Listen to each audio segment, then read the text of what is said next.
അതിന്റെ 5-ാം വാക്യം വായിക്കുന്നുണ്ട്. अय्यूब का पुस्तक उसका 36 अध्याय वाक्य 5 में हम देखते हैं,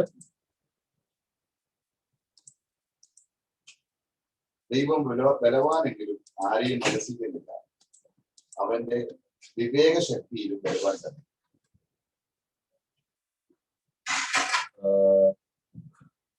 Behold, God is mighty and despiseth not any. He is mighty in strength and wisdom.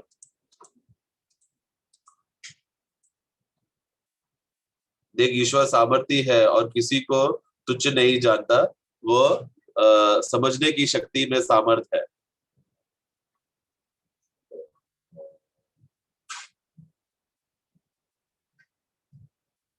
ദൈവത്തിന്റെ ഈ പ്രകൃതി ബലഹീനരായ നമുക്ക് എത്ര ആശ്വാസമാണ്. परमेश्वर का ये स्वभाव हम जैसे कमजोर लोगों के लिए कितना बड़ा आश्वासन देने वाली बात है. ദൈവത്തെ കുറിച്ച് ദൈവം ചിന്തിക്കുന്നത് പോലെ, ദൈവത്തിന്റെ ഹൃദയത്തിലുള്ളതുപോലെ നമ്മളെ ഗ്രഹിപ്പിക്കുവാനാണ് വചനവും പരിശുദ്ധാത്മാവും. हमें परमेश्वर जो है, परमेश्वर किस तरह सोचता है, समझता है, उस रीति से हम लोग भी समझ सके, इसके लिए परमेश्वर ने हमें ये वचन दिया है और पवित्र आत्मा दिया है. ദൈവം സർവശക്തിമാനാണ്. परमेश्वर तो सर्वशक्त परमेश्वर है. എന്നാൽ ദൈവത്തെ പോലെ ഒരു മനുഷ്യർക്കും ഒരു സൃഷ്ടിക്കും ശക്തിയില്ല. परंतु परमेश्वर के समान कोई भी जीवी को, कोई भी सृष्टि को परमेश्वर के समान शक्ति नहीं है. അപ്പോൾ അതുകൊണ്ട് അവൻ എന്ത് ചെയ്യുന്നു? തന്റെ സൃഷ്ടിയെ അവൻ തന്നെ സൃഷ്ടിച്ചു. നമ്മൾ ഓരോരുത്തരും അവന്റെ സൃഷ്ടിയാണ്. इसके लिए हम देखते हैं कि प्रभु ने अपना सृष्टि को उन्होंने खुद सिरजा है. हम लोग सब उनके हाथों से सिरजा गया है. ലോകത്തെ സംബന്ധിച്ചോളം നമ്മുടെ പാരമ്പര്യം സംബന്ധിച്ചോ, വിദ്യാഭ്യാസം സംബന്ധിച്ചോ, ധനം സംബന്ധിച്ചോ, സൗന്ദര്യം സംബന്ധിച്ചോ ഒക്കെ നമ്മളെ ആളത്തോടുള്ള ബന്ധത്തിൽ വെറുക്കുന്ന ഒരു പരിസ്ഥിതിയാണ് ലോകത്തിനുള്ളത്. संसार के हिसाब से देखा जाए तो संसार में जब लोग मनुष्य को देखते समय में उनका जमीन जायदाद, उनका परिवार, उनका जो अधिकार है, ये सब मनुष्य रीति से हम देखते समय में मनुष्य में हमेशा एक दूसरे को नफरत करने का एक स्वभाव है. നമ്മുടെ ദൈവത്തെ സംബന്ധിച്ചോളം നമ്മളിപ്പോ ഇന്ത്യക്കാരായിരിക്കുന്നു, നമ്മള് ഇന്ന കുടുംബത്തിൽ ജനിച്ചിരിക്കുന്നു. ഇത് ദൈവം സൃഷ്ടികർത്താവായതുകൊണ്ട് നമ്മൾ എവിടെ ആയിരിക്കണം, ആരുടെ മക്കളായിരിക്കണം, എങ്ങനെയായിരിക്കണം, എത്ര ഉയരം, എത്ര നീളം, എത്ര കളർ, ഇതെല്ലാം ദൈവത്തിന്റെ സൃഷ്ടിയിൽ പദ്ധതി ആയതുകൊണ്ട് തന്റെ സൃഷ്ടിയെ ഒരിക്കലും അവൻ നിരസിക്കുകയോ നിന്ദിക്കുകയോ ചെയ്യുന്നു. लेकिन परमेश्वर का स्वभाव देखते समय में, मनुष्य को देखते समय में उनका जाति के हिसाब से, या ये भारतीय देश का है, ये काला है, ये ऊंचा है, ये लंबा है, ये सब बातें परमेश्वर को उसमें उनको कार्य ने, ये सब कारणों से प्रभु मनुष्य को नफरत नहीं करता, क्योंकि ये सब बातों को मनुष्य कौन सा रंग का होना चाहिए, कोई कितना आकार होना चाहिए, मनुष्य का हाइट कितना होना चाहिए, कौन सा परिवार में जन्म लेना चाहिए, ये सब निर्णय करने वाला परमेश्वर ही है. इसलिए परमेश्वर कभी हमसे ये सब बाहरी बातों से नफरत नहीं करता. അപ്പൊ ദൈവത്തിന്റെ ആ ഹൃദയ മനോഭാവം അനുസരിച്ചാണ് ദൈവത്തിന്റെ പുത്രൻ, അല്ലെങ്കിൽ ദൈവത്തിന് തുല്യനായ തന്റെ ഏകജാതനായ പുത്രൻ മനുഷ്യരൂപം എടുത്തപ്പോൾ എല്ലാ മനുഷ്യരിലും യേശു ക്രിസ്തു വളരെ എളിയവനായി. इसके लिए हम देखते हैं कि परमेश्वर का ये स्वभाव से भरा हुआ प्रभु यीशु मसीह जब वो मनुष्य रूप धारण लेकर आते समय में हम क्या देखते हैं? सभी मनुष्यों में सबसे नम्र और विनयी था प्रभु यीशु मसीह. അപ്പം നമ്മുടെ സദൃശവാക്യത്തിൽ വായിക്കുന്നുണ്ട്, എളിയവനെ നിന്ദിക്കുന്നവൻ അവന്റെ സൃഷ്ടികർത്താവിനെ നിന്ദിക്കുന്നു. हम लोग नीति वचन में इस रीति से पढ़ता है कि जो नीच जो नम्र लोगों को तुच्छ करता है, वो उसका सृष्टिकर्ता को निंदा करता है. അപ്പൊ ദൈവം മനുഷ്യനെ സൃഷ്ടിച്ചപ്പോൾ വളരെ എളിയ നിലയിലാണ്, സിമ്പിൾ മാൻ ആയിട്ടാണ് സൃഷ്ടിച്ചത്. പക്ഷെങ്കിൽ മനുഷ്യൻ കുറുക്കുവഴികൾ ഉപയോഗിച്ച് അവൻ തന്നെത്താനെ ഉയർത്തതാണ് ദൈവസന്നിധിയിൽ വിഷയമായി തീർന്നത്. तो परमेश्वर ने जब मनुष्य को बनाया तो एकदम सीधा और साधारण रीति से बनाया था, परंतु मनुष्य है जो गलत रास्ते इस्तेमाल करके अपने आप को बुद्धिमान बनाने लगे और परमेश्वर के सामने गिरने का कारण बना. അപ്പം നമ്മൾ ആദ്യം കർത്താവിന്റെ അടുക്കിലേക്ക് വരുമ്പോൾ, हम लोग जब प्रभु की उपस्थिति में आते समय में നമ്മുടേതായിരിക്കുന്ന വിദ്യാഭ്യാസമോ കഴിവോ നമ്മുടെ പാണ്ഡിത്യമോ ഒന്നും ദൈവത്തോടുള്ള കൂട്ടായ്മയ്ക്ക് ഒരു വിധത്തിലും ദൈവം കാരണമാക്കുന്നില്ല, അല്ലെങ്കിൽ അത് ദൈവം നിരസിക്കുന്നില്ല. നമ്മൾ എങ്ങനെയുള്ളവരാണെങ്കിൽ ആ ഉള്ള അവസ്ഥയിൽ, പാപിയെങ്കിൽ പാപിയായി, ദരിദ്രനെങ്കിൽ ദരിദ്രനായി, നമ്മള് എത്രയും നിന്ദിക്കപ്പെട്ടു, അങ്ങനെ ആ അവസ്ഥയിൽ ദൈവത്തിന്റെ അടുക്കിലേക്ക് വരാൻ, നമ്മളെ നന്നാക്കിക്കൊണ്ട് മെച്ചപ്പെടുത്തി വരാൻ ദൈവം ആഗ്രഹിക്കുന്നു. तो इसलिए परमेश्वर जब हमारे विषय को देखते समय में हमारा कमजोरी, हमारा जो अवस्था है, हमारा रीत रिवाज है, हमारा बुद्धि है, ज्ञान, ये सब बातें जो है परमेश्वर के निकट आने के लिए ये सब बातें रोकता तो नहीं है, लेकिन फिर भी परमेश्वर क्या चाहता है, हम अपने मेहनत से या अपने अपने कोशिश से कभी भी सिद्ध होकर प्रभु के पास आए, ऐसा प्रभु नहीं चाहता।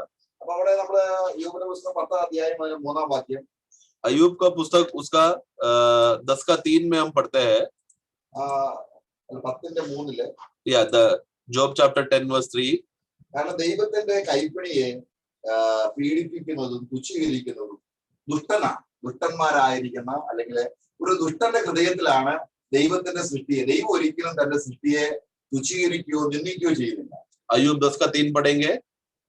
क्या तुझे अंधेर करना और दुष्टों की युक्ति को सफल करके अपने हाथों के बनाए हुए को निकम्मे जानना भला लगता है? हाँ, यह तुमको भला लगता है? ഇവിടെ എന്താ ചോദിക്കുന്നത്? उधर सवाल पूछ रहा है, ദുഷ്ടന്മാരുടെ ഹൃദയത്തിൽ എന്താണ്? दुष्टों का हृदय में क्या है? എളിയവരെ പീഡിപ്പിക്കുക, वो हमेशा दुष्ट लोग हमेशा अपने से कमजोर लोगों को वो सताता है, എളിയവരെ നിന്ദിക്കുക, अपने से कमजोर लोगों को उपद्रव करता है, എളിയവരെ വളരെയധികം വേദനിപ്പിക്കുക. അതാണ് നമ്മള് പരിഹാസികൾ എന്ന് ഉദ്ദേശിക്കുന്ന അവരെ കുറിച്ചാണ്. ഞാൻ പരിഹാസികളെ പ്രതികരിക്കുന്നില്ല. हाँ, और इसके लिए वही हम देखते हैं कि ये लोग क्या करते हैं, दुष्ट लोग अपने से कमजोर वाले लोगों को ठट्टा भी उड़ाते हैं। അപ്പൊ ഇവിടെ നമ്മൾ വായിക്കണം, ദുഷ്ടന്മാരുടെ ആലോചന. ദുഷ്ടൻ എന്ന് പറഞ്ഞാൽ ദൈവത്തെ വേണ്ടാത്തവൻ അല്ലെങ്കിൽ എളിയവരെ നിന്ദിക്കുന്നവരാണ് ദുഷ്ടന്മാർ. तो दुष्ट क्यों यहाँ पर ये लोग दुष्ट कहा गया है? क्योंकि ये लोग परमेश्वर ने जिस मनुष्य को निंदित या नम्र बना के रखा है, विनय करके रखा है, वो मनुष्यों को वो लोग तुच्छ करते हैं। क्योंकि जो परमेश्वर के मनुष्य जिसको नम्र किया है उनको तुच्छ करता है, उन लोगों को परमेश्वर भी नहीं चाहिए, इसलिए ये लोग दुष्ट लोग है। അപ്പൊ അവിടെ യോബ് തന്നെ ഒരു കാര്യം അവിടെ ചോദിക്കുന്നുണ്ട്. अयूब एक सवाल पूछता है, നമ്മുടെ 31-ന്റെ 13-ാം വാക്യത്തിൽ उसका 31 का 13 में हम पढ़ते हैं, जॉब 31:13 അവിടെ വായിക്കുന്നു. उधर इस तरह हम पढ़ते हैं, യോബിന് ഒരുപാട് ദാസിദാസന്മാരുണ്ട്. अभी अयूब के घर में बहुत से दास और दासियां है। അപ്പം അവിടെ ഈ ദാസന്മാരെല്ലാം യോബിനേക്കാൾ എളിയവരാണ്. കാരണം അവർക്ക് വീടില്ല. അവരുടെ അന്നത്തെ സമ്പ്രദായം അനുസരിച്ച് ഈ ദാസന്മാർ വീട്ടിൽ തന്നെ, യജമാനരുടെ വീട്ടിൽ തന്നെ താമസിക്കുക. अभी ये दास और दासियों का अवस्था अगर हम देखा जाए तो उनका स्थानीय अवस्था देखा जाए तो लोग ईयोब से भी छोटे हैं। और उन जमानों में क्या होता था, दास दासिया जो गुलाम होता है वो अपने मालिक के घर में ही रहते थे। അപ്പം ഈ യജമാനൻ ഈ യോബ് എന്റെ വീട്ടിൽ വേലയ്ക്ക് ചെയ്യുന്നവൻ, ഞാനാണ് അവൻ ആഹാരം കൊടുക്കുന്നത്, ഞാനാണ് അവരെ പരിപോഷിക്കുന്നത് എന്നുള്ള ബോധത്തോടെ ഒരിക്കലും ആ ദാസന്മാർ ഇടപെടാറില്ല. तो अभी अयूब कभी भी जब अपना दास और दासियों को देखते समय में ऐसा अहंकार से कभी नहीं बोलते, देख हे दास हे दासी, मैं तुझे खाना खिलाता हूँ, तुम लोग मेरे घर में रहते हो, इस तरह का उनके ऊपर हुक्म और अधिकार नहीं जाता था। അപ്പൊ അങ്ങനെയാണെങ്കിൽ ഈ എളിയവനായ ഈ യോബ് ഇങ്ങനെയാണെങ്കിൽ, തന്റെ ദാസന്മാരെ നിന്ദിക്കുന്നില്ലെങ്കിൽ, ഈ സർവ്വസൃഷ്ടിയുടെയും ദൈവം അങ്ങനെ ആകുമോ? അല്ലെങ്കിൽ മനുഷ്യനേക്കാൾ താണു വരാൻ ദൈവത്തിന് കഴിയുമോ എന്ന് ചോദിക്കുക. तो इस विषय में वो कहता है कि जब मैं मुझसे भी छोटे वाले लोगों को मैं इतना नम्र रीति से, विनय रीति से मैं उनका देखता हूँ, कार्य करता हूँ, तो ये परमेश्वर जो मुझसे भी ऊंचा है, जो एकदम ऊंचाई में रहने वाला, वो अपने आप को नम्र कर मनुष्य को मिलने आएगा क्या, उतर कर आएगा क्या? അപ്പോൾ അവിടെ യോബ് എന്താ അർത്ഥമാക്കുന്നത്? तो उसका अर्थ क्या है? ദൈവം അങ്ങനെയുള്ളവനല്ല. परमेश्वर हमारे समान नहीं है। ദൈവം എങ്ങനെ എളിയവരെ കണ്ടിട്ട്, നമ്മുടെ കർത്താവിനെ കുറിച്ച് എപ്പോഴും വായിക്കുന്നത്, ജനത്തെ പുരുഷാരത്തെ ഒരു ഇടയനില്ലാതെ കണ്ടിട്ട്, ചിഹ്നിയവരായി കണ്ടിട്ട് ഹൃദയം തകർന്നാണ് യേശു കൊണ്ട് ജീവിച്ചത്. परमेश्वर मनुष्य के समान अपने से छोटे लोगों को निंदा या तुच्छ कभी नहीं करता। हम देखते हैं कि जब यीशु दुनिया में रहते समय में जब उसने लोगों को देखा, वो लोगों को देखकर वो दुखी हुआ, क्योंकि ये लोग एक ऐसे भेड़ के समान है जिनको चरवाहा नहीं है करके देखकर प्रभु दुखी हुआ था। അപ്പൊ നമ്മള് ദൈവസന്നിധിയിൽ വരുമ്പോൾ നമ്മുടെ യഥാർത്ഥ അവസ്ഥയെ നമ്മള് ദൈവസന്നിധിയിൽ നമുക്ക് അതിന്റെ ബോധ്യം തരാൻ ദൈവത്തിന് വിവേകം വേണം.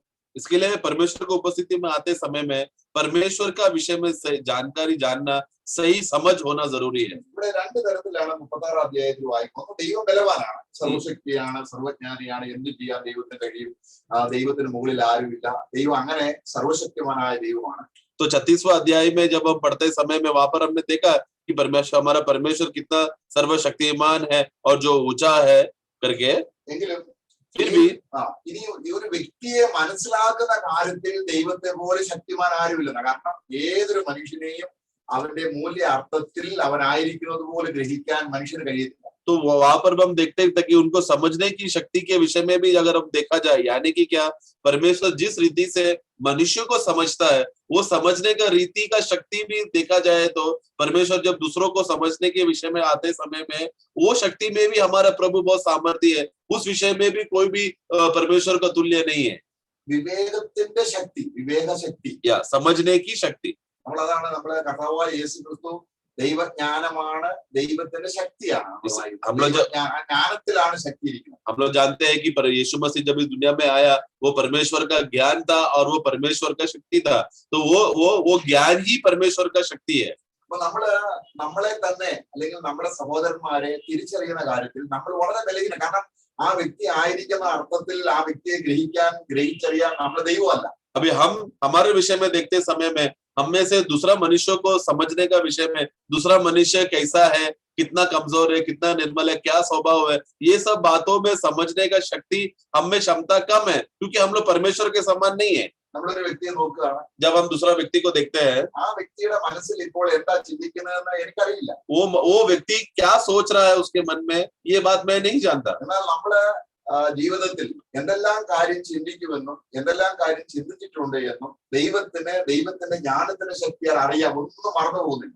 लेकिन परमेश्वर जब मनुष्य को देखते समय में मनुष्य अभी क्या सोच रहा है, कल उसने क्या क्या सोचा था और आगे क्या क्या सोचेगा, ये परमेश्वर का समझने की शक्ति में वो सब बातें वो जानता है. कुछ भी बात छुपा नहीं है. ഇന്ന് എന്റെ ജീവിതത്തിൽ എന്തെല്ലാം ചിന്ത വന്നു എന്ന് എനിക്കിപ്പോ ഓർക്കുന്നില്ല. अभी आज ही मेरे जीवन में कितने कितने विचार आए, ये तक मुझे अभी याद नहीं है. എന്നാ ദൈവത്തിനെല്ലാം അറിയാം. परंतु परमेश्वर को सब जानता है. ഞാൻ ദൈവത്തെ ഓർമ്മിപ്പിക്കേണ്ട ആവശ്യമില്ല. मुझे परमेश्वर को याद दिलाने का जरूरत नहीं है. അപ്പൊ വിവേകത്തിന്റെ കാര്യം, ഒരു വ്യക്തിയെ മനസ്സിലാകുന്ന കാര്യത്തിൽ, तो समझने के विषय में അപ്പൊ എനിക്ക് എന്നെ തന്നെ ഞാൻ മനസ്സിലാക്കണമെങ്കിൽ, अगर मुझे समझना है तो എനിക്ക് ദൈവത്തിന്റെ ജ്ഞാനം അല്ലെങ്കിൽ ദൈവത്തിന്റെ കൃപ എനിക്ക് ആവശ്യമാണ്. मुझे प्रभु का ज्ञान और उनका अनुग्रह का जरूरत है. ആ ജ്ഞാനം എനിക്കുണ്ടെങ്കിൽ എനിക്ക് ഒരിക്കലും, ഞാൻ എത്രയോ മാത്രം ബലഹീനനാണ്, അശക്തനാണ് എന്നുള്ളത് എനിക്ക് അറിയുമ്പോൾ ദൈവം എത്രത്തോളം കൃപയുള്ളവനാണ് എന്നോട് എന്നുള്ള കാര്യം വെളുക്കും. तो जब प्रभु का अनुग्रह मुझ पर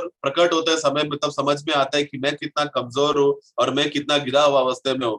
ऐसा अवस्था में क्या होता है, तब जब मुझे मेरा दुर्दशा को पहचानने में समझ में आने लगता है, तो तब मुझे मालूम पड़ता है कि मेरा प्रभु कितना काबिल है और दयावान और करुणावान है करके. അപ്പൊ നമ്മുടെ സ്ഥാനമാണ് യേശു ക്രിസ്തു. കാരണം നമ്മുടേതായിരിക്കുന്ന അറിവില്ലായ്മ അല്ലെങ്കിൽ നമ്മുടേതായ കഴിവില്ലായ്മ, നമ്മുടെ ബുദ്ധിഹീനത, ഇതൊക്കെയാണ് വേദപുസ്തകത്തിൽ അരിഷ്ടത എന്നുള്ളത് ഉദാഹരണമാക്കുന്നത്. तो हमारा कमजोरी, हमारा मूर्खता, हम जो बातें समझ नहीं सकते हैं, ये है हमारा श्रापित अवस्था.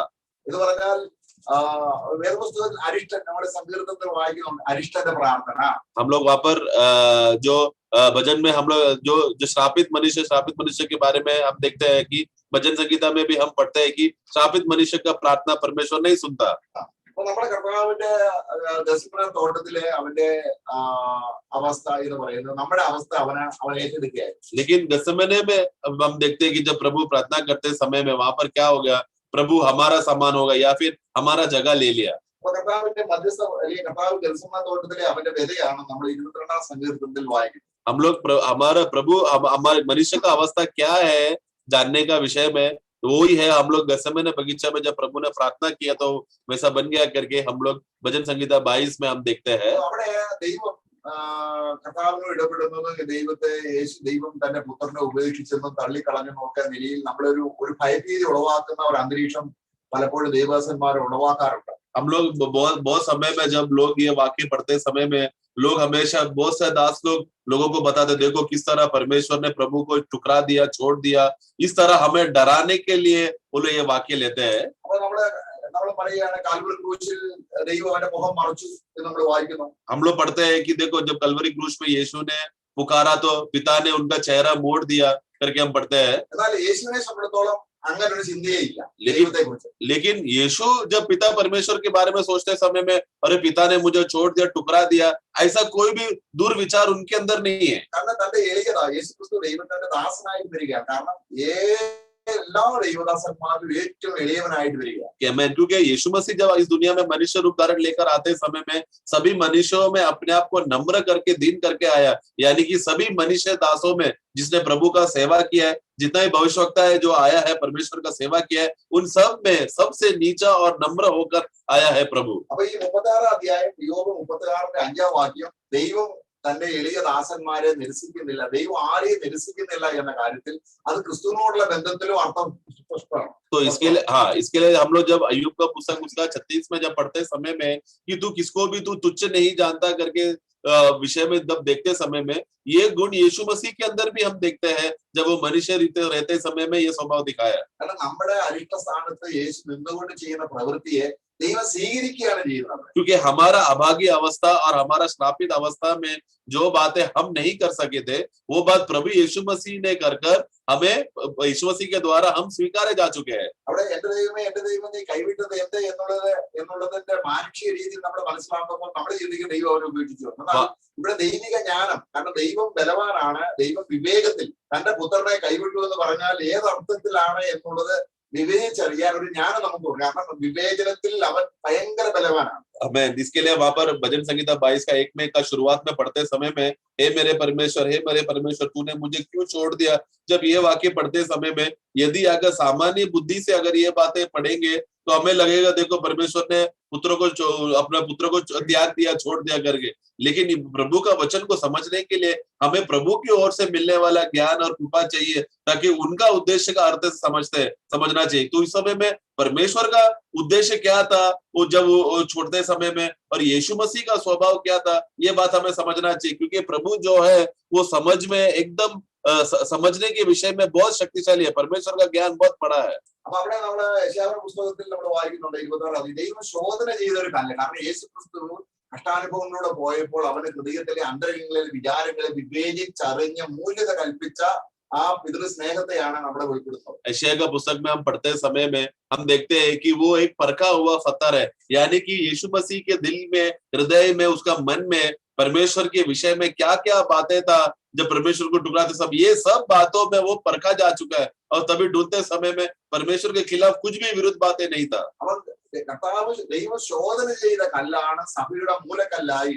आमीन. परमेश्वर ने जिस पत्थर को उसने परखा, उसी पत्थर को कलीसिया का मूल सबसे महत्वपूर्ण पत्थर नींव स्थान बनाया. അപ്പം ദൈവം തന്റെ പുത്രന്റെ എളിയ സ്ഥിതിയിൽ താൻ ഏറ്റവും താണ സ്ഥിതിയിൽ തന്റെ പുത്രനെ വിലമതിക്കുകയാണ് ദൈവം ചെയ്തത്. यानी और उस समय में परमेश्वर ने जब यीशु मसीह अपने आप को, जब वो यीशु मसीह सबसे नम्र हुआ, एकदम दीन हुआ, उस अवस्था में परमेश्वर ने यीशु मसीह को स्वीकारा है. കാരണം നമ്മുടെ രക്ഷയ്ക്ക് യേശു ക്രിസ്തുവിന്റെ എളിമത്വത്തിൽ അനുഭവിച്ച എല്ലാ പീഡയും ദൈവനീതിക്ക് ആവശ്യമാണ്. क्योंकि हमें बचाने के लिए जब यीशु मसीह सबसे दीन हुआ, सबसे नम्र हुआ, वो अवस्था जाते समय में हमें बचाने के लिए वो दशा में जाना प्रभु को जरूरी था. ഒരു പാപിയോട് ദൈവം ആവശ്യപ്പെടുന്ന റൈച്ചസ് റിക്വയർമെന്റ് ക്രിസ്തു നിവർത്തിച്ചത് ക്രൂശിൽ കിടന്നാണ്. एक परमेश्वर जब पापी से धार्मिकता का मांग करते समय में वो मांग को पूर्तिकरण प्रभु यीशु मसीह ने कलवरी क्रूश में अपने आप को दीन होते होकर दिया. ആ ക്രിസ്തുവിനെ വിവേചിച്ചറിയാൻ ദൈവത്തിന് മാത്രമേ, ദൈവത്തിന്റെ ആത്മാവിന് മാത്രമേ കഴിയത്തുള്ളൂ. उस यीशु मसीह को समझना, उस यीशु मसीह को परखना, उस यीशु मसीह को जानना सिर्फ परमेश्वर ही कर सकता है. और वो परमेश्वर पवित्र आत्मा ने किया. അത് സഭയോടുള്ള ബന്ധത്തിൽ ഇഹത്തിലും പരത്തിലും നമ്മൾ അത് മനസ്സിലാക്കിക്കൊണ്ടേയിരിക്കും. और हम जो कलीसिया के भाग है, वो आज भी हम लोग उस विषय को हम लोग जानते रह रहे हैं, और आने वाले युगों में भी, उस समय में भी हम ये बात को सीखेंगे, समझेंगे. ദൈവം ഈ നിലയിൽ തന്റെ പുത്രനെ നമുക്ക് വേണ്ടി ആക്കി തീർത്തതിന്റെ കൃപയുടെ അത്യന്ത ധനത്തെ വരുംകാലങ്ങളിൽ കാണിക്കേണ്ടത്. परमेश्वर को भाया कि अपने पुत्र को इस रीति से कुचले, ये सब बात का गहराई को जानने के लिए आने वाले युगों में उनका असीम धन को वो बताएगा. അപ്പൊ ഇവിടെ 22 സങ്കീർത്തനത്തിൽ നമ്മുടെ കർത്താവ് അവന്റെ കഷ്ടതയുടെ അവസാന ഭാഗത്ത് പറയുകയാണ്. वहां पर भजन संगीता 22 में उनका कष्टता का आखिरी में हम देखते हैं. നമ്മളതിന്റെ 22-24 വാക്യം, उसका 24वां वाक्य में हम पढ़ते हैं. 24 पढ़ेंगे. क्योंकि उसने दुखी को तुच्छ नहीं जाना और न उससे घृणा करता है और न उससे अपना मुख छिपाता है, और जब उसने उसकी दुहाई दी तब उसकी सुन ली. അവരുടെ മുഖം അവന് മറച്ചതുമില്ല. वाचो उसने अपना मुख को छुपाया नहीं. അത് ആരെ കുറിച്ചാ? ये किसके बारे में है?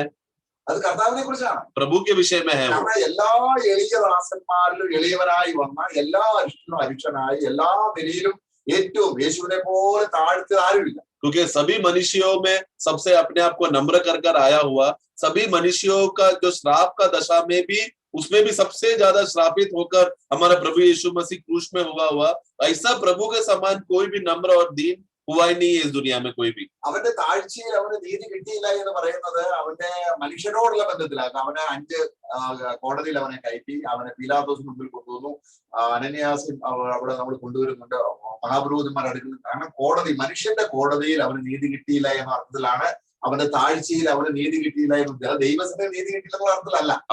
हम लोग जब पढ़ते समय में जब वो नम्र हुआ, दीन हुआ, तो उनको इंसाफ नहीं मिला करके प्रेरितों के कार्य में भी हम पढ़ते समय में वहां पर वो क्या करते, कहां पर प्रभु को इंसाफ नहीं मिला?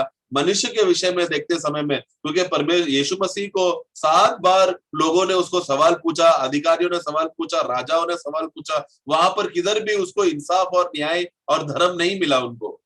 അവിടെ നമുക്ക് വായിക്കാം അതിന്റെ അപ്പോസ്തല പ്രവൃത്തി 8-ാം അധ്യായം, प्रेरितों का कार्य 8वां अध्याय, അതിന്റെ 33-ാം വാക്യം. 8 का 33 में हम पढ़ते हैं. उसकी दीनता में उसका न्याय नहीं होने पाया. उसके समय के लोगों का वर्णन कौन करेगा, क्योंकि पृथ्वी से उसका प्राण उठा लिया जाता है. അവരുടെ താഴ്ചയിൽ അവന് ദൈവത്തിന് നീതി കിട്ടിയില്ലെന്ന് നമ്മൾ വ്യാഖ്യാനിച്ചാൽ എന്തൊരു വചനവിരുദ്ധമാണ്.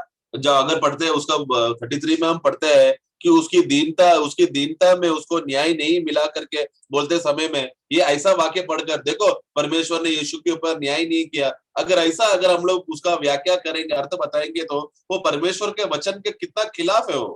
ദൈവത്തിന്റെ നീതിയായിട്ടാണ് വന്നിരിക്കുന്നത്. क्योंकि यीशु मसीह जब आया तो परमेश्वर का न्याय बनकर आया, परमेश्वर का धार्मिकता बनकर आया था. നമുക്ക് നീതി കിട്ടിയത് യേശുവിന്റെ ഈ താഴ്ചയിലാണ്. हमें न्याय मिला, हमें इंसाफ मिला, हमें धार्मिकता क्यों मिला? क्योंकि प्रभु यीशु मसीह इतना दीन हुआ इसके लिए. നമ്മൾ ഫിലിപ്പിയ ലേഖനം അതിന്റെ 3-ാം അധ്യായത്തിൽ നമ്മൾ വായിക്കുന്നുണ്ട്. फिलिपियों का पुस्तक उसका 3रा अध्याय में हम इस तरह हम पढ़ते हैं, എന്റെ സ്വന്തം നീതിയല്ല, वो मेरा खुद का धार्मिकता नहीं. അവിടെ അവിടെ അവിടെ നമ്മൾ അതിന്റെ 3-ാം അധ്യായത്തിന്റെ फिलिपियों का पुस्तक 3रा अध्याय അവിടെ വായിക്കുന്നുണ്ട്. താപ്പോട്ട് നമ്മൾ വായിക്കുമ്പോൾ वहां पर हम लोग नीचे पढ़ते हैं समय में कि वो खुद का धार्मिकता के द्वारा नहीं, എന്റെ സ്വന്തം നീതിയല്ല, खुद का धार्मिकता नहीं, യേശുവിൽ വിശ്വസിക്കുന്നവർക്ക് ദൈവം ദാനമായി കൊടുക്കുന്ന നീതി. परंतु यीशु मसीह में जो विश्वास करता है उनको दान के रूप में मिलने वाला धार्मिकता. അതിന്റെ 9-ാം വാക്യം, उसका 9वां वाक्य में हम पढ़ते हैं, न कि अपनी उस धार्मिकता के साथ जो व्यवस्था से है, वरन उस धार्मिकता के साथ जो मसीह पर विश्वास करने के कारण है और परमेश्वर की ओर से विश्वास करने पर मिलती है. അപ്പം ഇവിടെ ഇതാണ്. അപ്പം യേശുവിനെ വിശ്വസിച്ചാൽ ദൈവനീതി കിട്ടുകയാണ്. അപ്പൊ യേശുവിന് നീതി കിട്ടിയില്ലെന്ന് പറയുമ്പോൾ നമ്മൾ ഏതർത്ഥത്തിലാണ് മനുഷ്യരുടെ വശത്ത് നിന്ന് യേശുവിന് നീതി കിട്ടിയില്ല എന്നുള്ളതാണ്. देखो जो कोई भी यीशु मसीह पे विश्वास करता है उसको परमेश्वर का धार्मिकता मिल जाता है. ये है सुविधा परमेश्वर ने किया. तो ऐसा सुविधा करते समय में यीशु मसीह को धार्मिकता नहीं मिला, यीशु मसीह को न्याय नहीं मिला, तो हम कैसा उसको बोल सकते? क्योंकि यीशु मसीह ने वो कार्य करने से हमें धार्मिकता और न्याय हमको दिया है. അപ്പോൾ യേശുക്രിസ്തുവിന്റെ താഴ്ചയിൽ ദൈവം കാണിച്ച നീതിയാണ് നമ്മുടെ രക്ഷയ്ക്ക് കാരണം. ഇത് യഹൂദന് മനസ്സിലായില്ല, അത് യഹൂദൻ സ്വീകരിച്ചില്ല. यीशु मसीह जब दीन होते समय में उस दीनता के वजह से परमेश्वर ने हमारे ऊपर दया दिखाया और हमारे ऊपर धार्मिकता को देकर हमें बचा लिया. ये सब बातें यहूदी लोग समझ नहीं पाए. നമ്മുടെ റോമലേഖനം 10-ാം അധ്യായം അതിന്റെ 3-ാം വാക്യം വായിക്കുമ്പോൾ रोमियो 9:3 में हम पढ़ते हैं, रोमन्स 9:3. അവിടെ രക്ഷയ്ക്കുള്ള മാർഗം വളരെ വ്യക്തം. യേശുക്രിസ്തു ഇത്രയും എളിമപ്പെട്ടപ്പോൾ ദൈവം നീതി പുലർത്തിയതെന്നുള്ളതാണ് നമ്മുടെ രക്ഷയുടെ അടിസ്ഥാനം. वहां पर उद्धार के विषय में हम देखते समय में प्रभु यीशु मसीह धार्मिकता को उत्पन्न किया करके हम पढ़ते हैं. Chapter 9 verse chapter 10 verse 3. और 10:3 में हम पढ़ते हैं, रोमियो 10:3. അവർ ദൈവത്തിന്റെ നീതി അറിയാതെ वो लोग परमेश्वर का धार्मिकता से अनजान होकर, क्योंकि वे परमेश्वर की धार्मिकता से अनजान होकर और अपनी धार्मिकता स्थापित करने का यत्न करके परमेश्वर की धार्मिकता के अधीन न हुए. അപ്പൊ യേശുവിന്റെ താഴ്ചയിൽ ദൈവം കാണിച്ച നീതിയുടെ പ്രകടനം വിശ്വസിക്കാത്തവർക്ക് ആർക്കും രക്ഷയില്ല. अभी जब यीशु मसीह जब दीन होते समय में उस दीनता में जो प्रभु ने धार्मिकता प्रकट किया और हमको धार्मिकता दिया, ये बात अगर कोई भी मनुष्य बात समझ में नहीं आएगा तो फिर किसी को भी धार्मिकता नहीं मिलेगा। കാരണം 4 വാക്യം വായിക്കുകയാണ് ഉടനെ. वाक्य 4 में हम पढ़ते हैं, വിശ്വസിക്കുന്ന ഏവനും, क्योंकि विश्वास करने वालों को, എന്ന് പറഞ്ഞാൽ യേശുവിന്റെ താഴ്ചയിൽ यानी कि क्या विश्वास कर रहे हैं, यीशु मसीह नम्र हुआ ദൈവം തന്റെ നീതി വെളിപ്പെടുത്തതാണ് എന്ന്. और उस नम्रता और दीनता में परमेश्वर ने अपना धार्मिकता को प्रकट किया, ये विश्वास जो करता है। അപ്പം ലോകത്തിൽ വേറെ ഏതൊരു മനുഷ്യന്റെ താഴ്ചയിലും മനുഷ്യന് നീതി കിട്ടും. ഇപ്പൊ മോശ താഴ്ത്തി നമുക്ക് നീതി കിട്ടുന്നില്ല, അബ്രഹാം താഴ്ത്തി നീതി കിട്ടുന്നില്ല, നമുക്ക് യോബ് താഴ്ത്തി നീതി. ഏതൊരു ദൈവദാസനും തന്നെത്താൻ താഴ്ത്തിയാൽ മറ്റൊരാൾക്ക് നീതി ഉത്പാദിപ്പിക്കാൻ താഴ്ചയല്ല, എന്നാൽ യേശുവിന്റെ താഴ്ചയാണ് മറ്റുള്ളവർക്ക് നീതി കിട്ടാൻ വേണ്ടിയുള്ള താഴ്ച. आमीन। इसके लिए इस दुनिया में कोई भी मनुष्य कितना भी नम्र और दीनता में जिएगा, वो दूसरों के जीवन में धार्मिकता उत्पन्न करने का क्षमता नहीं है। अभी उदाहरण के लिए मूसा अपने आप को नम्र किया, उसकी वजह से किसी को भी धार्मिकता नहीं मिला। अय्यूब भी नम्र हुआ। सब बहुत से प्रभु के दास लोग हैं जो अपने आप को नम्र किया, लेकिन वो और दीन किया, लेकिन उनका नम्रता और दीनता से हमें धार्मिकता का लाभ नहीं मिला।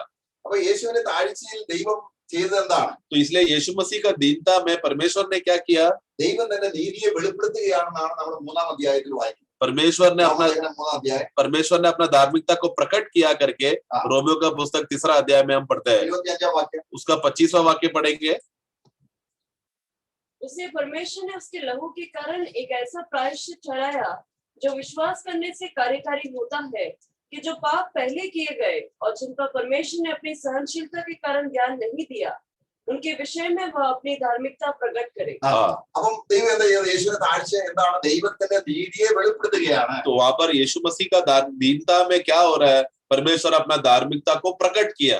അപ്പം ഇവിടെ നമ്മള് 22-ാം സങ്കീർത്തനത്തിൽ വായിച്ച ആ അർത്ഥം അതിന്റെ വിവേകത്തിൽ ദൈവത്തിന്റെ ജ്ഞാനത്തിൽ ഗ്രഹിക്കുമ്പോഴാണ് നമുക്ക് യേശുവിന്റെ കഷ്ടത കൊണ്ടുണ്ടായ ലാഭം, ദൈവത്തിന് എത്ര മഹത്വം വന്നു, എല്ലാ മനുഷ്യരും രക്ഷപ്പെടാനുള്ള വലിയൊരു ത്യാഗശുശ്രൂഷയാണ് കാൽവരി ക്രൂശിൽ നടന്നത്. इसके लिए जब भजन संगीता 22वां अध्याय में हम पढ़ते समय में किस अर्थ हम लोग परमेश्वर का ज्ञान के हिसाब से, परमेश्वर जो हमें समझ और बुद्धि देता है उसके हिसाब से है हमें वाक्यों को समझना है, किस रीति से उन्होंने अपने आप को नम्र किया। അപ്പൊ നമുക്ക് നീതി സമ്പാദിച്ചു തരാൻ, നീതി ഇല്ലാത്ത നമ്മൾ പാപം ചെയ്ത് ദൈവത്തോട് അകന്നു പോയാൽ നമുക്ക് നീതി കിട്ടാൻ യേശു എത്രത്തോളം താണു എന്ന് കാണുമ്പോൾ ഈ നീതി ലഭിച്ചവൻ പിന്നെ ഒരിക്കലും തല പൊക്കത്തില്ല. അതാണ് അതിന്റെ യഥാർത്ഥ അർത്ഥം. तो इसके लिए जब हम ये देखते समय में हम जैसे अधर्मी लोगों को बचाने के लिए प्रभु यीशु मसीह कितना अपने आप को झुकाना पड़ा, और उनका वो अपने आप को झुकाने की वजह से प्रभु यीशु मसीह दीन होने के वजह से परमेश्वर का धार्मिकता का मांग है जो पापियों से ले रहा था,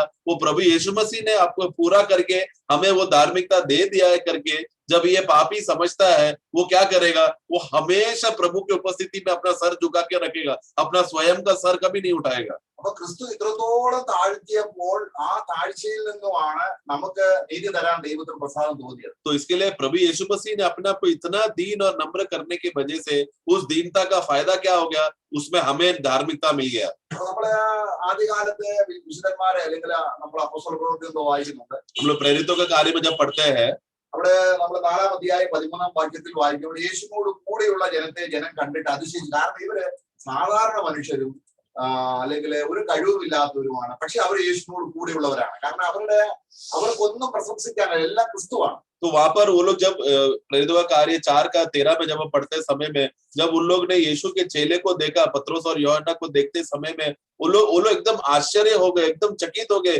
क्योंकि ये लोग कहाँ से ये लोग है, ये लोग तो अनपढ़ थे, ना समझते, फिर भी इनको इतना बड़ा ज्ञान कैसा मिला करके लोग सोचने लगे। അപ്പൊ ദൈവത്തിൻ്റെതായിരിക്കുന്ന ആ ഹൃദയ ആലോചന, തന്റെ പുത്രനിലുള്ള ഹൃദയ ആലോചന, പുത്രനെ വിവേചിച്ചറിഞ്ഞത്. तो इसलिए यहाँ पर हम देखते हैं कि प्रभु के विषय में जो पहचान है, जो ज्ञान है, यीशु मसीह को वो लोग ने जांच कर समझ कर यीशु मसीह के बारे में वो लोग ने जान लिया। അതിൽ ദൈവശക്തനാണ്. യേശു ക്രിസ്തുവിനെ അവിടുത്തെ ഹൃദയാവസ്ഥ അതുപോലെ നമുക്ക് ആർക്കും നമ്മളെ പോലും ഗ്രഹിച്ചറിയാൻ നമുക്ക് കഴിവില്ല. उसकी उस तरह वो बात पे समझाने के विषय में वो बहुत शक्तिशाली है। अभी हम लोग हमारे विषय में जानने का, हमारी बातें भी अगर हमको जानना है तो उसमें भी हमें सामर्थ्य नहीं, हम अपने आप को भी जान नहीं सकते। അപ്പൊ കർത്താവ് പറയുണ്ടായി, प्रभु ने कहा എന്നെ അറിയുന്നത് പിതാവ് മാത്രമേ, വിവേകജ്ഞാനം. अब जो मुझे जानने वाला सिर्फ पिता ही है। ये क्यों ऐसा है? क्योंकि समझने का शक्ति सिर्फ परमेश्वर के पास ही है। പിതാവിനെ അറിയുന്നത് ഞാനുമാണ്. और पिता को जानता हूँ, पिता को सिर्फ मैं ही जानता हूँ, क्योंकि यीशु के पास भी समझने का शक्ति है। അവിടെ ശരിയാണ്, യോഹന്നാൻ യേശു ക്രിസ്തുവിനെ സാക്ഷി പറയാൻ വന്നു. अभी ये बात तो सच है, यूहन्ना बपतिस्मा देने वाला वो यीशु को गवाही देने के लिए आया, പക്ഷെ മനുഷ്യനെന്ന രീതിയിൽ യോഹന്നാൻ അതിൻ്റെതായ പരിമിതികൾ ഉണ്ടായിരുന്നു. लेकिन यूहन्ना क्योंकि मनुष्य होने की वजह से उसमें भी कमियां थी और कमजोरियां थी. എന്നിട്ട് അവിടെ കർത്താവ് അപ്പോൾ പറയുന്നുണ്ട്, അവിടെ നമ്മൾ യോഹന്നാന്റെ ലേഖനത്തിൽ സുവിശേഷത്തിൽ നമ്മൾ ആദ്യം യോഹന്നാന്റെ സുവിശേഷം ആദ്യം പറയുന്നുണ്ട്, വെളിച്ചത്തെ കുറിച്ച് സാക്ഷി ഉള്ളവാൻ ദൈവം ഒരു മനുഷ്യനെ അയച്ചു, അവൻ യോഹന്നാൻ എന്ന് പേർ. वहां पर हम देखते यूहन्ना का पुस्तक पहला अध्याय में, वहां पर हम पढ़ते समय में ज्योति के विषय में गवाही देने के लिए एक व्यक्ति आया, वो था यूहन्ना करके वाक्य 7 में.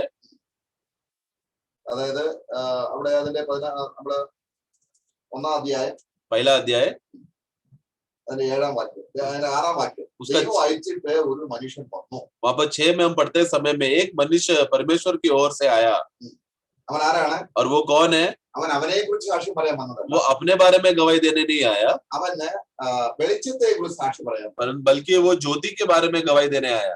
അവൻ സാക്ഷ്യത്തിനായി താൻ മുഖാന്തരം എല്ലാവരും വിശ്വസിക്കേണ്ടതിന് വെളിച്ചത്തെ കുറിച്ച് സാക്ഷ്യം പറവാൻ വന്നു. हाँ, और वो गवाही देने आया कि ज्योति का गवाही दे ताकि सब उसके द्वारा विश्वास लाए. എന്നാൽ ആ സാക്ഷ്യം പറഞ്ഞെങ്കിലും भले ही उन्होंने गवाही दिया हो, കുറച്ചു നാൾ കഴിഞ്ഞപ്പോൾ തന്റേതായിരിക്കുന്ന താൻ വിവേകശക്തിയും ജ്ഞാനിയല്ലാത്തത് കൊണ്ട് बहुत कुछ दिनों के बाद क्या हो गया, समझने के विषय में यूहन्ना शक्तिशाली नहीं था, जिसके वजह से क्या हो गया, താൻ ജയിലിലായപ്പോൾ वो जब बंदीगृह में चला गया तो യേശു ക്രിസ്തു വന്ന് തന്നെ അവിടുന്ന് വിടുവിക്കാഞ്ഞത് കൊണ്ട് यीशु मसीह ने आकर उसको छुटकारा नहीं दिया, इसके लिए അവൻ ശിഷ്യന്മാരെ യേശുവിന്റെ അടുക്കലായി. യോഹന്ന अपने चेलों को यीशु के पास भेजता है. ഞങ്ങള് വേറൊരുത്തിന് വേണ്ടി കാത്തിരിക്കണോ, നീ അതന്നെയാണോ നീ മനുഷ്യ? കാരണം ദൈവം നേരത്തെ അവനെ വെളിപ്പെടുത്തി ഏതൊരുവൻ നീ സ്ഥാനപ്പെടുത്തുമ്പോൾ ആത്മാവ് പ്രാവെന്ന പോലെ ഇറങ്ങി വരും. നമ്മള് യോഹന്നാന്റെ സുവിശേഷം അതിന്റെ 1-ാം അധ്യായത്തിൽ വായിക്കുന്നുണ്ട്. तो क्योंकि यूहन्ना तो यीशु मसीह के विषय में देखते समय में वहां पर वो कहता है कि तू जिसको बपतिस्मा देगा उसके ऊपर आत्मा कबूतर के समान उतर कर आएगा, वही है मसीहा करके हम लोग यूहन्ना 1 में हम उसके बारे में पढ़ते हैं. അവിടെ അതിന്റെ നമ്മളിൽ പറഞ്ഞു വരുന്നത് വിവേകത്തിൽ ഒരു മനുഷ്യനെ അറിയുന്നതിൽ ജ്ഞാനി സ്ത്രീകൾ ജനിച്ചവരിൽ ഏറ്റവും വലിയ യോഹന്നാനാണ്. हम जानते, देखो यहाँ पर हमें समझने का के शक्ति के विषय में हम देख रहे हैं, और यूहन्ना बपतिस्मा का विषय में गवाही क्या है, स्त्री में जन्म देने वाला, जन्म लेकर आने वाला सबसे बड़ा अगर तो कोई है वो तो यूहन्ना बपतिस्मा है. അപ്പൊ അവർ യേശുവിനെ കുറിച്ച് സാക്ഷി പറയാനാണ് വന്നത്. और वो यीशु के बारे में गवाही देने के लिए आया, അവനവിടെ സാക്ഷി പറയുന്നത് 1-ാം അധ്യായത്തിൽ തന്നെ സാക്ഷി പറയുന്നു. और वो पहला अध्याय में ही देखो वो गवाही देता है. 33-ാം വാക്യം, उसका 33 वाक्य में हम पढ़ते हैं, मैं तो उसे पहचानता नहीं था, परंतु जिसने मुझे जल से बपतिस्मा देने को भेजा उसी ने मुझसे कहा, जिस पर तो आत्मा को उतरते और ठहरते देखे वही पवित्र आत्मा से बपतिस्मा देने वाला है. അപ്പോൾ അവൻ 36-ാം വാക്യം, അങ്ങനെ ഞാൻ और 34 में हम देखते हैं कि और मैंने देखा, ഞാൻ കണ്ടു, और मैं देखा ഇവൻ ദൈവപുത്രൻ कि ये परमेश्वर का पुत्र है, എന്ന് സാക്ഷ്യം പറയും. അപ്പം और गवाही दी. പ്രാവരൂപത്തിൽ ഇറങ്ങി ആവശ്യിച്ച് ഇവൻ ദൈവപുത്രൻ എന്ന് ഈ ഭൂമിയിൽ ഏതൊരു മനുഷ്യനേക്കാളും വിവേചിച്ചറിഞ്ഞവനാണ് ആര്യോൻ. यानी कि क्या यूहन्ना बपतिस्मा देने वाला एक ऐसा व्यक्ति है जो सभी मनुष्यों में से इस बात का ज्ञान प्राप्त किया था कि जिसके ऊपर पवित्र आत्मा कबूतर के समान उतर कर आएगा वही मसीहा है करके, इस बात का ज्ञान और समझ एक ही जो प्राप्त किया था यूहन्ना बपतिस्मा देने वाला. അപ്പോൾ ഈ നിലയിൽ സാക്ഷ്യം കിട്ടിയ വിവേചിച്ചറിഞ്ഞ വ്യക്തിയാണ് ശിഷ്യന്മാരെ വരുവാനുള്ള നീയോ ഞങ്ങൾ വേറൊരുത്തിന് വേണ്ടി കാത്തിരിക്കണം. ये इतना बड़ा ज्ञान प्राप्त करने वाला यूहन्ना बपतिस्मा, जिसको इतना समझ प्रभु ने उसको दया के रूप में दिया, ये व्यक्ति जब जेल में पकड़ा गया तो वो चेले को बेचकर कहने यीशु को पूछने लगता है कि क्या आने वाला तू है या किसी और के लिए इंतजार करना पड़ेगा करके शक किया. അപ്പൊ കാര്യങ്ങൾ മനസ്സിലാക്കാനുള്ള വിവേകശക്തി ബലഹീനമായി തീരുമ്പോൾ നമ്മൾ എന്ത് ഇടറിപ്പോകുന്നു. നമ്മളെ കാരണം അവിടെ കർത്താവ് എന്റെ ശിഷ്യന്മാര് വന്നപ്പോൾ കർത്താവിനോട് ഇങ്ങനെ ചോദിച്ചു, വരുവാനുള്ള നീയാണോ എന്ന് ചോദിച്ചപ്പോൾ കർത്താവ് എന്റെ ശിഷ്യന്മാര് ഈ യോഹന്ന ശിഷ്യന്മാര് പോയപ്പോൾ കർത്താവ് പറഞ്ഞു, എങ്കിൽ ഇടറി പോകാത്തവൻ ഭാഗ്യവാൻ. तो इसके लिए समझने का शक्ति के विषय में देखते समय में वो शक्ति अगर हमें कम होगा तो हम लोग बहुत जल्दी ठोकर में गिरने का कारण बन जाता है. जब यूहन्ना का चेला आकर यीशु से बात करने का चला गया तो तुरंत प्रभु अपने चेलों से क्या कहता है कि देखो मेरे विषय में धन्य है वे जो ठोकर नहीं खाते. അവിടെ നമ്മളത് വായിക്കുന്നുണ്ട്. हम लोग उस विषय में पढ़ते हैं, അതായത് അതിന്റെ 11-ാം അധ്യായം അതിന്റെ 2 വാക്യങ്ങൾ വായിച്ചു. मत्ती 11 का 2 पढ़ेंगे. मत्ती 11:2। यूहन्ना ने बंदीगृह में मसीह के कामों का समाचार सुना और अपने चेलों को उससे यह पूछने भेजा, क्या आने वाला तू ही है या हम किसी दूसरे की बात जो है? यीशु ने उत्तर दिया, जो कुछ तुम सुनते हो और देखते हो वह सब जाकर यूहन्ना से कह दो कि अंधे देखते हैं और लंगड़े चलते फिरते हैं, कोढ़ी शुद्ध किए जाते हैं और बहरे सुनते हैं, मुर्दे जिलाए जाते हैं और कंगालों को सुसमाचार सुनाया जाता है, और धन्य है वह जो मेरे कारण ठोकर न खाए। ഇവിടെ നോക്കുക, നമ്മൾ പലപ്പോഴും ഇടറിപ്പോകുന്നത് ദൈവം ദയാലുവല്ല, ദൈവം കൃപയില്ലാത്തവൻ ആണ് എന്നൊക്കെയുള്ള രീതിയിൽ ദൈവത്തെ വിവേചിച്ചറിയുന്നതിൽ പരിശുദ്ധാത്മ സഹായം ലഭിക്കാതെ വരുമ്പോഴാണ് നമ്മൾ ഇടറിപ്പോകുന്നത്. हम लोग देखो, मनुष्य हमारा स्वाभाविक रीति का स्वभाव है कि हम लोग जल्दी से हम लोग ठोकर खाते हैं। क्यों? और उसका कारण क्या है? प्रभु ने मदद नहीं किया, प्रभु ने दया नहीं दिखाया, मेरे लिए वो मदद करने क्यों नहीं आया बोलकर। परमेश्वर की ओर से पवित्र आत्मा का सही ज्ञान और समझने का शक्ति हमको नहीं मिलने की वजह से, प्रभु को पहचानने को नहीं होने की वजह से हम लोग जल्दी ठोकर खाते हैं। നമ്മുടെ പ്രയാസങ്ങളോടുള്ള ബന്ധത്തിൽ നമ്മൾ ദൈവത്തെയാണ് അറിയേണ്ടത്. കാരണം ദൈവം എന്നെ ഈ സാഹചര്യത്തിൽ ആക്കിയിരിക്കുന്നതിന്റെ പിന്നിലുള്ള ദൈവജ്ഞാനമാണ് വിവേചിച്ചറിയേണ്ടത്. आमेन। इसलिए हम लोग जब कष्टों में जाते हैं समय में, उस कष्ट के द्वारा हमें अपने आप को नहीं बल्कि प्रभु को देखना है और प्रभु को पहचानना है, क्योंकि प्रभु है जो जिसने हमें ये कष्ट और परिस्थिति से हमें लेकर गया ताकि हम उनको समझ सके। തന്റെ ക്രിസ്തു കഷ്ടം അനുഭവിക്കണമെന്ന് പിതാവായ ദൈവം ആഗ്രഹിച്ചതിന് പിന്നിലുള്ള രഹസ്യം എന്താണ്? നമുക്ക് നന്മ വരണം എന്നുള്ളതാണ്. കാരണം അങ്ങനെ കഷ്ടപ്പെട്ടെങ്കിലേ ഒരു നന്മ ഉണ്ടാകത്തുള്ളൂ. अपना एकलौता पुत्र प्रभु यीशु मसीह हमें इतना कष्ट और दर्द और वेदना से क्यों वो गया, ताकि हम जैसे निकम्मा लोगों को बचा सके। तो ये बात का रहस्य कि प्रभु कष्ट इसलिए सहा ताकि हम बच सके। അപ്പൊ നമുക്ക് ഈ രക്ഷ തന്നപ്പോൾ ദൈവം ഈ രക്ഷയുടെ കാര്യങ്ങൾ മനസ്സിലാക്കാൻ സർവ്വജ്ഞാനവും വിവേകവുമായിട്ടാണ് തന്നിരിക്കുന്നത്. നമ്മളെ ദൈവം നമ്മളെ വിശുദ്ധീകരിച്ചു, നീതീകരിച്ചു എന്നൊക്കെ പറയുമ്പോൾ അത് ചുമ്മാ തന്നെ വിശുദ്ധീകരിച്ചു നീതീകരിച്ചതുമല്ല. तो जब प्रभु हमें बचाते समय में, हमें बचाने के बाद परमेश्वर क्या करता है, हमें बहुत बड़ा ज्ञान का भंडार भी हमारे अंदर दिया है। तो जब हम वचन पढ़ते समय में यीशु मसीह का उद्धार के द्वारा हमें धार्मिकता मिला, हमें पवित्रता मिली, हमें मुक्ति मिली बोलते समय में वो सब छोटी बातें नहीं है। നമ്മള് ലോകസ്ഥാപനത്തിൽ നിന്ന് തെരഞ്ഞെടുത്തു എന്ന് പറയുമ്പോൾ നമ്മൾ എത്ര ഈസി ആയിട്ടാണ് അത് കാര്യം മനസ്സിലാക്കുന്നത്. हम वचन में पढ़ते हैं कि हमें संसार के निर्माण के पहले हमें चुन लिया। ये वाक्य पढ़ते समय में कितना हल्के से हम लोग वाक्य को लेते हैं। അവിടെ നമുക്ക് ഒരു വാക്യം വായിക്കാം. ദൈവം നമ്മുടെ രക്ഷ, അതിന്റെ എഫെസ്യ ലേഖനം 1-ാം അധ്യായം, एफेसियों का पुस्तक 1 अध्याय में അതിന്റെ 3 മുതലാണ് വായിക്കേണ്ടത്. हमको 3 से पढ़ना चाहिए। അതിന്റെ 8-ാം വാക്യം വായിക്കുമ്പോൾ वाक्य 8 में हम देखते हैं ആ വീണ്ടെടുപ്പ്, നമ്മുടെ വീണ്ടെടുപ്പിന്റെ മഹത്വമാണ്. അത് അവൻ നമുക്ക് ധാരാളമായി കാണിച്ച കൃപാദാന പ്രകാരം സകല ജ്ഞാനവും വിവേകവുമായി നൽകിയിരിക്കുന്നു. പക്ഷെ ഈ ജ്ഞാനവും വിവേകവും നൽകിയിരിക്കുന്നെങ്കിൽ തന്നെയും നമ്മൾ പ്രാർത്ഥിക്കുകയും കീഴ്പ്പെടുകയും ദൈവസന്നിധിയിൽ നമ്മളെ തന്നെ സമർപ്പിക്കുകയും ചെയ്യുമ്പോഴാണ് ആത്മാവ് ജ്ഞാനം തരുന്നത്. 8 पढ़ेंगे। इसे उसने सारे ज्ञान और समझ सहित हम पर बहुतायत से किया। देखो, ये प्रभु ने जब हमको उद्धार देते समय में उसी के साथ साथ उन्होंने बहुतायत रीति से हमें ज्ञान और समझ हमको दिया है। लेकिन ये बात को हम लोग कैसा प्रार्थना के द्वारा और प्रभु की उपस्थिति में समर्पण करने के द्वारा है, इसका लाभ हम उठा सकते हैं। എനിക്കെല്ലാം അറിയാമെന്നുള്ള നിലയിൽ ദൈവത്തെ പോലെ ഞാൻ പാപം കാണിക്കുമ്പോൾ അതാണ് സാത്താൻ പറ്റിയ അബദ്ധം. കാരണം സാത്താൻ ചിന്തിച്ചു എനിക്കെല്ലാം അറിയാം. लेकिन हम लोग क्या करते हैं, देखो मैं सब कुछ जानता हूँ, मैं अभी देखो मुझे इतना ज्ञान मिल चुका है करके हमारा स्वभाव ऐसा है जैसा शैतान ने किया था। शैतान को क्या लगा कि मैं अभी सब जानता हूँ, क्योंकि मैं सब बातें देखा हूँ, सब बातें जानता हूँ करके वो घमंडी हो गया था। ദൈവം ദാനിയേലിനോട് സാത്താനോട് ലൂസിഫറിനോട് പറഞ്ഞു, നീ ദാനിയേലിനും ജ്ഞാനിയല്ലോ. तू अब प्रभु जब शैतान से बात करते समय में वो क्या कहता है कि देखो तू तो दानियल से भी बुद्धिमान है। അത് ദാനിയേലിന്റെ ബുദ്ധി അല്ല സാത്താനുള്ളത്. लेकिन दानियल का बुद्धि नहीं है शैतान के पास। ഏത് കുരുട്ട് പ്രവൃത്തി ചെയ്യാനും, ആരെയും വഞ്ചിക്കാനും, ആരെയും നിന്ദിക്കാനും, പരിഹസിക്കാനും, ആരെയും അടിച്ച് താഴ്ത്താനും ഒക്കെയുമുള്ള ആ കഴിവാണ് അവിടെ സാത്താനുള്ളത്. ദാനിയേലിനെ സംബന്ധിച്ചോളം അങ്ങനെ വളരെ യേശുക്രിസ്തുവിന്റെ താഴ്മയിലുള്ള ഒരാൾ മുഖത്തടിച്ചാൽ മറ്റേ മുഖം കാണിച്ചു കൊടുക്കുന്ന ആ താഴ്മയുടെ ജ്ഞാനമാണ് ദാനിയേലിനുള്ളത്. तो शैतान का बुद्धि और ज्ञान किस बात पे है? उसका चतुराई में, चालाकी में, कैसा लोगों को धोखा देकर गिरा सके, कैसे लोगों को फंसा सके, इस तरह का बुरा काम करने में शैतान का समझ बहुत आगे है। लेकिन दानियल का स्वभाव कैसा था? वो यीशु मसीह के समान नम्र और दीन और दयालु व्यक्ति है। वो अगर किसी ने उसका एक गाल में चाटा मारा तो दूसरा गाल देता, इस तरह का नम्र स्वभाव था। उस बात में ज्ञानी था दानियल। ലോകത്തിന്റെ ജ്ഞാനം എന്ന് പറയുന്നത് സാത്താന്റെ ജ്ഞാനമാണ്. संसार का ज्ञान बोले तो क्या है? शैतान का ज्ञान है। കഴിവില്ലാത്തവനെ നിന്ദിക്കുക, അവനെ പരിഹസിക്കുക, ദരിദ്രരായവരെ നിന്ദിക്കുക. എന്നാൽ യേശുക്രിസ്തു എന്ന് പറഞ്ഞാൽ ദരിദ്രരെ സ്നേഹിക്കുന്ന, കാരണം ദരിദ്രന്മാരോട് സുവിശേഷം അറിയുവാൻ അവൻ വന്നു.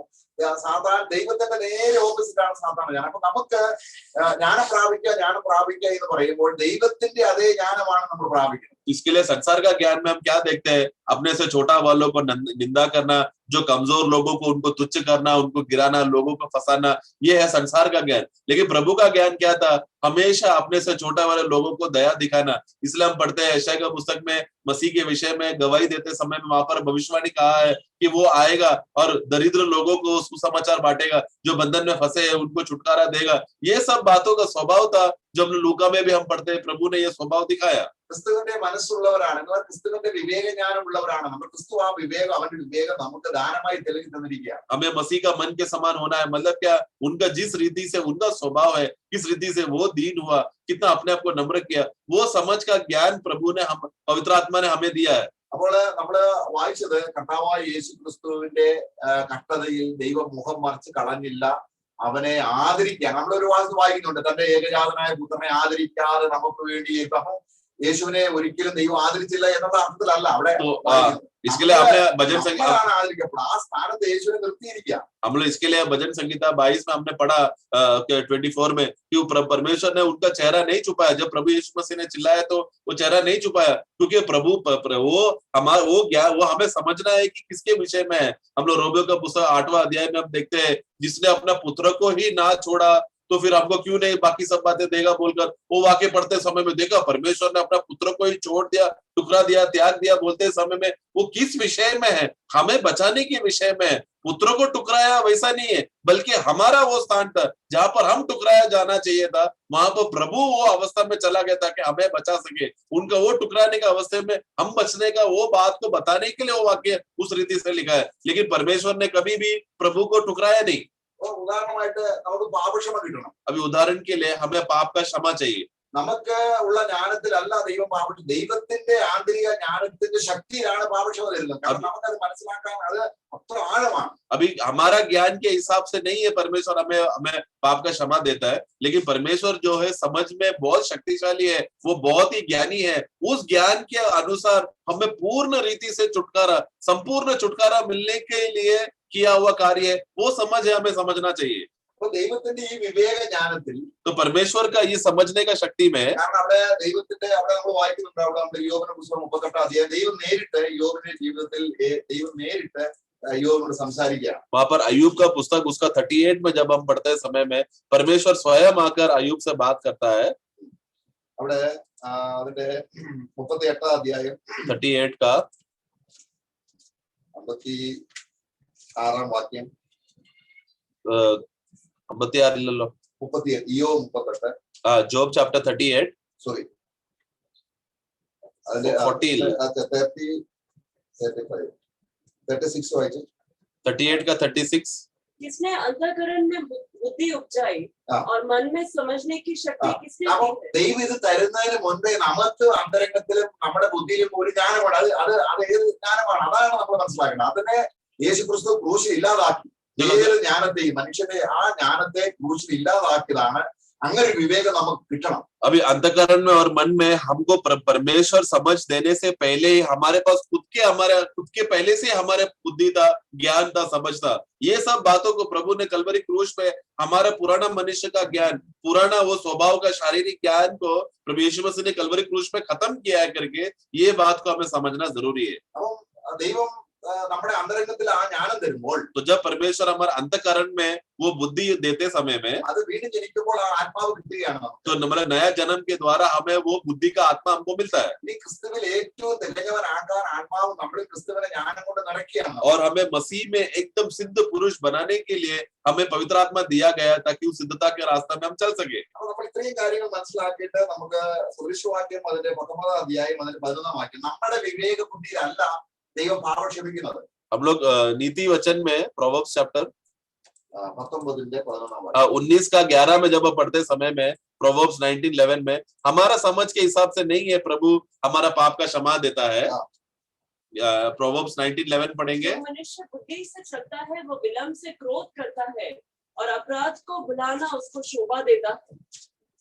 19:11 The discretion of a man differeth his anger and it is in his glory to pass over a transgression. Okay, ലംഘനം ക്ഷമിക്കുന്നത് അവന് ഭൂഷണം, അലങ്കാരം. എന്ന് പറഞ്ഞാൽ പാവം ക്ഷമിക്കുക, ലംഘനം ക്ഷമിക്കുക എന്ന് പറയുന്നത് ദൈവത്തിന് മഹത്വമാണ്. यानी कि क्या, जिसका जब वो परमेश्वर किसी का अपराध जब क्षमा करेगा, उसमें परमेश्वर को एक महिमा मिलता है. जब हम अंग्रेजी बाइबल में पढ़ेंगे तो देखते हो उसको वो एक महिमा की बात है वो.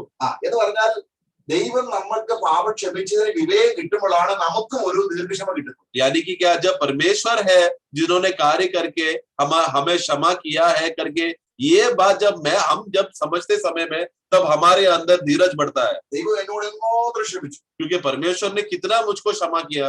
ആ വിവേകം वो ज्ञान നമ്മുടെ അന്തരംഗത്തിൽ വരുമ്പോൾ हमारा अंतर्ज्ञान में आते समय में ഒരു കാര്യം നമുക്ക് മനസ്സിലാവും, एक बात हम समझ में आता है, എന്റെ പാപം ക്ഷമിച്ചു തന്നത് ദൈവത്തിന് മഹത്വമാണ്. കാരണം ദൈവത്തിന് മാത്രമേ ആ പാപം ക്ഷമിക്കാൻ കഴിവുള്ളൂ. കാരണം അവൻ ക്ഷമിച്ചപ്പോൾ അത്രമാത്രം പാപക്ഷമയുടെ അനുഗ്രഹം. അത് കാരണം ഒരു വലിയ കാര്യമാണ് പാപക്ഷമ. जिसकी वजह से मैं ये बात समझ में आने लगता है कि परमेश्वर जब मेरा अपराध को क्षमा करने लगा, उसमें परमेश्वर की महिमा है. क्योंकि उतना बड़ा पाप मेरे अंदर था, इतना बड़ा गुनहगार होकर वो प्रभु मुझे सजा देने के बजाय माफ किया, इसमें परमेश्वर का महिमा है.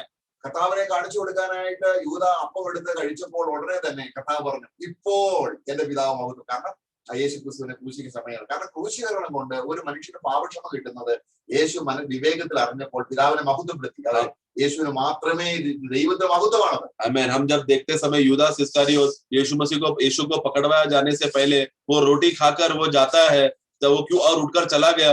उठकर चला जाते समय में यूहन्ना 13 में हम क्या पढ़ते हैं, प्रभु कहता है कि जब यूदास इस्करियोत निकला, तभी प्रभु कहता है कि देखो अभी पिता इसमें महिमा हुआ. क्यों? क्योंकि यूदास किधर जा रहा है, यीशु मसीह को पकड़वाया जाएगा तो ही यीशु मसीह क्रूस पे मरेगा. इसमें पिता का महिमा है. तो वो क्यों ऐसा हो रहा है? क्योंकि यीशु मसीह क्रूस पे मरेगा तो मनुष्य का पाप का और उद्धार होगा, मनुष्य का अपराध क्षमा हो जाएगा. ये बात कार्य होने वाला यीशु मसीह के द्वारा. इसमें महिमा किसका है? पिता परमेश्वर का. നമുക്ക് ആ വാക്യോടെ വായിച്ച് അവസാനിപ്പിക്കണം. യോഹന്നാന്റെ സുവിശേഷം 13 അധ്യായം हम लोग यूहन्ना 13 में വാക്യം ആദ്യം വായിക്കുക. 13 वाक्य का पहला हम लोग 30 पढ़ेंगे. अतः वो टुकड़ा लेकर तुरंत बाहर चला गया और यह रात्रि का समय था. आगे, जब वह बाहर चला गया तो यीशु ने कहा, अब मनुष्य के पुत्र की महिमा हुई है. അതിനർത്ഥം എന്താണ്? ഇപ്പം കാരണം കണ്ണം വാങ്ങി പോയപ്പോൾ അവർ വന്നു, താൻ ക്രൂശിക്കപ്പെടാനുള്ള നിലയിൽ പാപിയുടെ കയ്യിൽ ഏൽപ്പിക്കപ്പെടുകയാണ്. ദൈവത്തിന് മഹത്വമാണ്. കാരണം എന്റെ മരണം കൊണ്ട്, എന്റെ നിന്ന കൊണ്ട്, ഞാൻ അനുഭവിക്കുന്ന പീഡ കൊണ്ട് എല്ലാം എന്താ സംഭവിക്കുന്നത്? മനുഷ്യന് പാപക്ഷമ കിട്ടുന്നു, രക്ഷ കിട്ടുന്നു, വിടുതൽ കിട്ടുന്നു, ദൈവം പുത്രത്വം കിട്ടുന്നു. എന്തെല്ലാം അനുഗ്രഹങ്ങളാണ് ഇത്.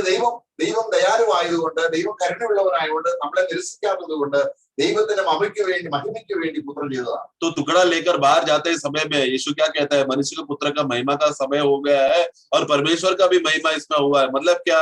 वो टुकड़ा लेकर गया यीशु को पकड़वाने के लिए. यीशु पकड़वाने के बाद क्या होगा? उसको कष्ट सहना पड़ेगा, निंदा सहना पड़ेगा, लोगों का सारा प्रकार का कार्य उसको उपद्रव सतावट यीशु मसीह के ऊपर आएगा. ऐसा अगर यीशु मसीह इस रास्ते से जाएगा तो क्या होगा? मनुष्य को छुटकारा मिलेगा, पाप का क्षमा मिलेगा, परमेश्वर उनको स्वीकारेगा, हम परमेश्वर हमारा पिता बन जाएगा, हम परमेश्वर के बच्चे हो जाएंगे, हम लोग स्वर्ग का सारा आत्मिक आशीष मिलेगा. ये सब बातें यीशु मसीह कष्ट से जाएगा तो मिलने वाला बातें हैं. जब ये बात उसका समय आया तो इसमें परमेश्वर का पुत्र महिमादायक हुआ और परमेश्वर को महिमा मिला. നമ്മുടെ യോഹന്നാന്റെ സുവിശേഷം 12 അധ്യായത്തിന്റെ 26 വാക്യം 27 വാക്യം വായിക്കുമ്പോൾ 12 का 27, यूहन्ना 12 का 27 में जब हम पढ़ते हैं, ഇപ്പോൾ എന്റെ ഉള്ളം കലങ്ങിയിരിക്കുന്നു. अब मेरा जी व्याकुल है. അപ്പൊ യേശുവിന്റെ ഉള്ളം കലങ്ങിയത് ദൈവത്തിന് മഹത്വമായെന്ന് എന്ന് പറഞ്ഞ അർത്ഥം എന്താണ്? യേശുവിന് വേണ്ടി അല്ല ഉള്ളം കലങ്ങിയത്. तो यीशु का जीव व्याकुल होते समय में वो व्याकुलता में परमेश्वर का नाम का महिमा हुआ है, पिता का नाम का महिमा हुआ है. वो तो ऐसा इसके लिए यीशु मसीह अपने लिए नहीं तकलीफ व्याकुल हुआ. യേശുവിന്റെ കൃപയുടെ ഒരു മുൻപിൽ കർത്താവ് പറയുന്നത് 27 വാക്യം വായിച്ചിട്ട് 29 വാക്യം 28 വാക്യം വായിക്കുമ്പോൾ उसका 27वां वाक्य पढ़ने के बाद जब 28 में हम पढ़ते हैं, 27 വായിക്കുന്നത് എങ്ങനെയാണ്? 27 में हम क्या पढ़ते हैं? अब मेरा जी व्याकुल है, इसलिए अब मैं क्या कहूँ? हे पिता, मुझे इस घड़ी से बचा नहीं, क्योंकि मैं इसी कारण उस घड़ी को पहुंचा हूँ. हे पिता, अपने नाम की महिमा कर. तभी आकाशवाणी हुई, मैंने उसकी महिमा की है. തന്റെ കഷ്ടതയെ കുറിച്ച് ചിന്തിച്ചപ്പോഴേക്കും ദൈവം മഹത്വപ്പെടുത്തി. കാരണം അവന് വേണ്ടി അല്ല.